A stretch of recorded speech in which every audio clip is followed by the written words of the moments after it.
I was just thinking about some stuff after ranting and raving in the last video, but I really enjoy working on radios. I'm just not really um, as good as other people at it. There's some people that are really, really good at it. But every once in a while I get lucky.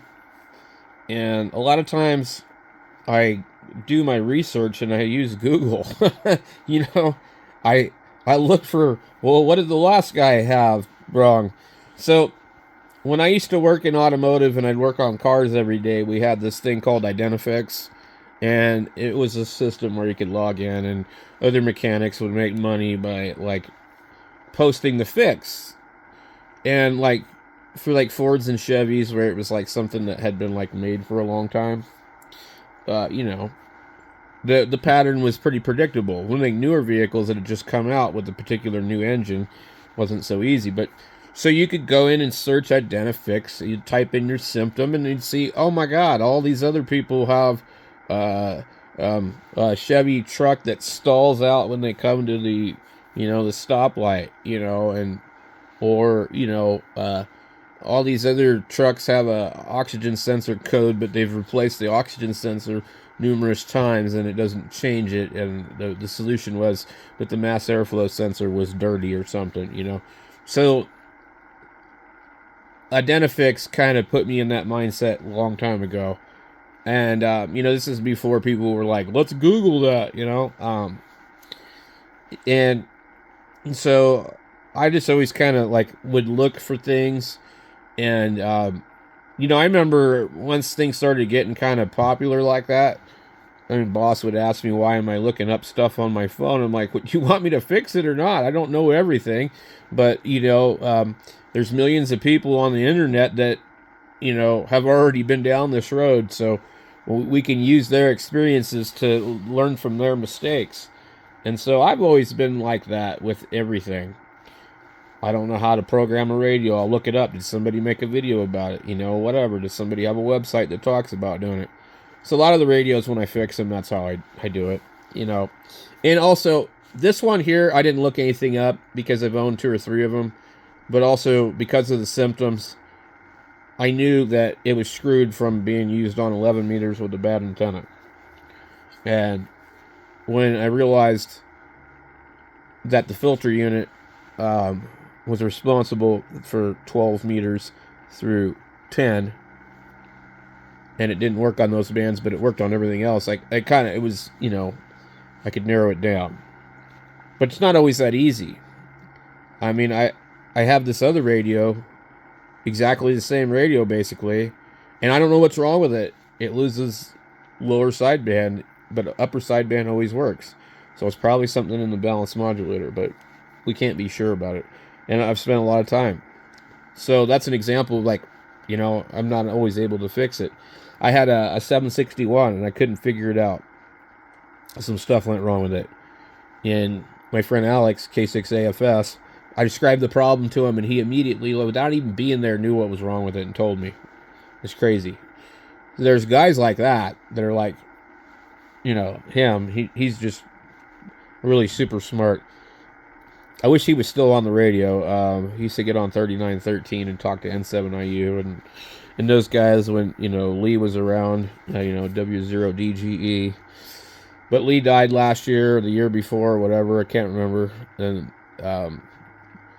Alex hasn't really been on there much, but we all get on there and talk about radios and FT 102s, and Jim would have his 1000Ds and his 102s, and Alex would have the 102, and then Willie would have the 102, and I had one, and there used to be another guy named Jim that had a whole ton of them, which is where I got my Malcolmized one.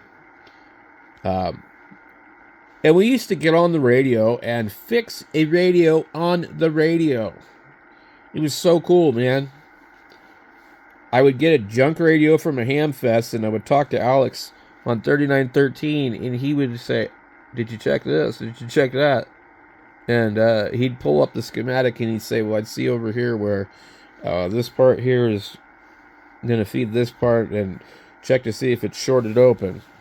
And I mean, the guy was just super sharp. And we had a lot of fun doing that. But I try to do the same thing on 3853, and the rest of the people on there threw a fit. They're like, cutting into my radio time, and, you know, all right, whatever. So, I'm sorry your wife has you by the balls and tells you when you can and cannot be on the radio. That's not my problem.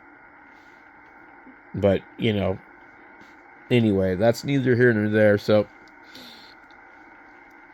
I enjoy working on the radios. I enjoy fiddling with them. I had a lot of fun with this one and the 570. And I've already put a lot of time into the other ICOM, so I don't know that I want to dig into that one also. But I do have a Kenwood that I need to fix the VFO on, the 940. But that's what I kind of enjoy doing in amateur radio, because that's like the technical part of it, and I think that's what fascinates me about radio. And I do like to rag too on the radio, but if there's nothing to talk about, it's boring, So another thing too, which was a lot of fun, I like to what do they call it? Acquisition syndrome. I love to buy crap, So for a long time, I had my bucket list of radios, and I would look for them at the Ham Fest, and I'd wait till I found a good deal on them, and I would buy them. And that was really, really fun for many years. So, but now, after 10 plus years of doing that, I've pretty much owned most of the radios from the 80s to the 90s, and 2000s. So, there's really only a few out there I haven't owned, as far as Yaesu's, Kenwoods, and Icons. I don't get into the vintage radios. They take up too much room. They're dangerous. And I do like hybrid radios, or even, smaller 70s tube radios. But I'm not a Collins fan. They don't sound good. They have communication quality narrow transmit. They can sound good if you screw around and change the filters, but that's beyond me. But anyway, what I really enjoy in this hobby is working on radios, and I'm not that great at it, but it's still fun. It's very satisfying when you get a broken radio that either you bought it that way, or somebody else gave up on it and couldn't figure it out, and you figure it out. That's a pretty good feeling. So I think that's what I really enjoy the most about this hobby. It's not getting on the radio and talking to people or working stations, far away. Although I do like to work DX, but I don't like to work DX when it's some kind of animal pig feeding frenzy type of thing. It has to be casual. It has to be polite. It has to be respectful. I'm not going to deal with pile-ups of, an angry mob of hams trying to call somebody. So, anyway, I don't know. Everybody's there's something for everybody, I guess, in the hobby.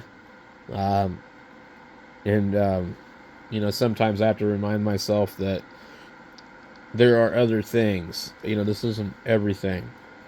So, anyway, thank you guys for watching, and we'll catch you later.